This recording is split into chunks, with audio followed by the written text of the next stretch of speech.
UPPL দল হিচাপে আপুনি যদি ক্ৰনলজিক্যালি সিহঁতৰ পাৰফৰ্মেন্সটো যদি চোৱা যায়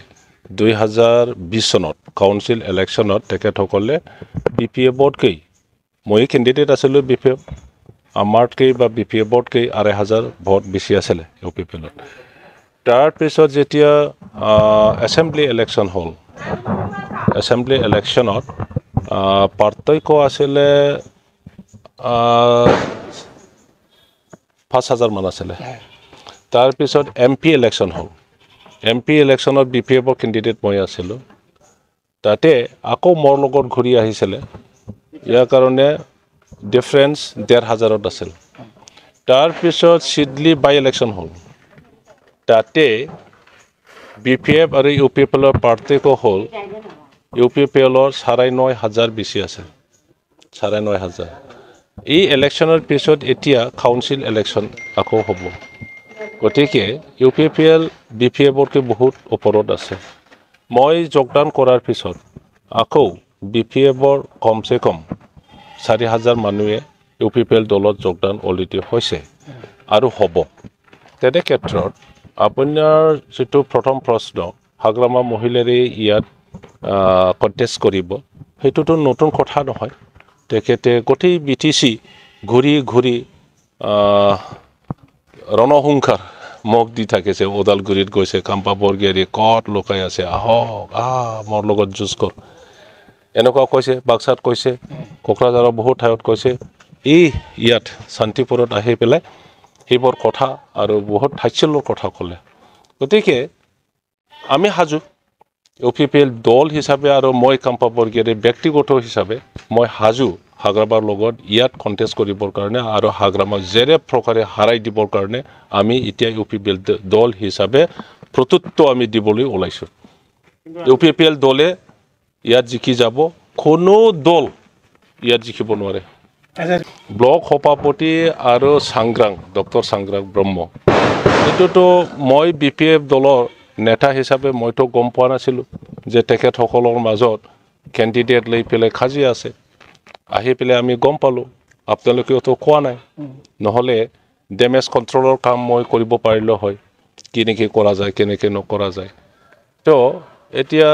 তেখেতসকলে ক'ব বিচাৰিছিল ৰঞ্জিত বসুমতাৰীক নালাগে ৰঞ্জিত বসুমতাৰী বেচেৰা গুচি গ'ল আৰু কৈ গৈছে অপেনলি যে হাই কামাণ্ডৰ কথা হাই কামাণ্ডে কি বুলি কয় খাম্পাটাক ইয়াত টিকেট দিব গতিকে মোৰ সমৰ্থকসকলে কোনেও বেলেগ চিন্তা কৰিব নালাগে বিয়া ক'ব নালাগে বুলি তেখেতে বুজাই গৈছে আৰু দলৰ যিমান মানুহ আছে চবে মোক আঁকোৱালি লৈছে মোক ওয়েলকাম জনাইছে কেতিয়াবাই আৰু হাই কামাণ্ডে কৈছিলে যে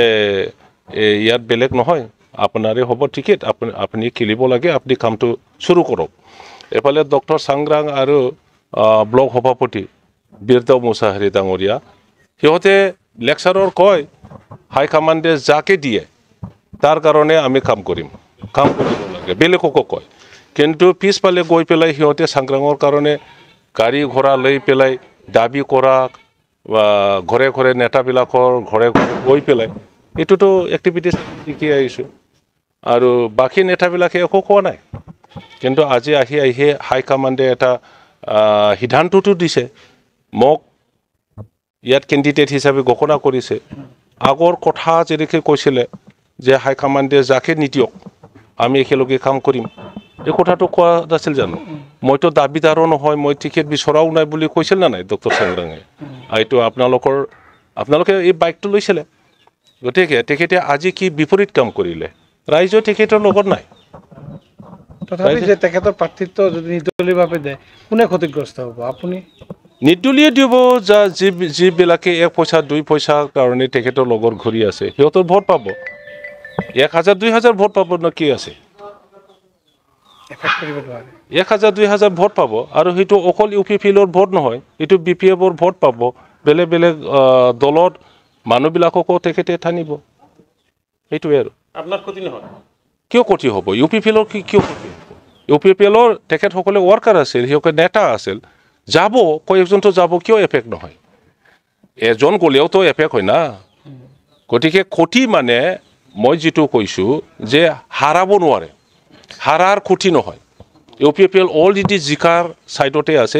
জিকি আছে গতিকে তেখেতসকলে ইণ্ডিপেণ্ডেণ্ট কেণ্ডিডেট দিলেও থিয় দিলেও ইণ্ডিপেণ্ডেণ্ট হিচাপে UPPLক হাৰাৰ পৰা আঁতৰাব নোৱাৰে এই জিকি যাব বা জিকাৰ পৰা সিহঁতে বেলেগ মানে কি কৰিব নোৱাৰে সিহঁতে হাৰাৰ পৰা আৰু বেলেগত নাযায় এই হাৰাতে থাকিব সি ইণ্ডিপেণ্ডেণ্ট দিলেও হাৰাতে থাকিব UPPLক জিকাৰ পৰা বেলেগ পিনি আৰু লৈ যাব নোৱাৰে থেংক ইউ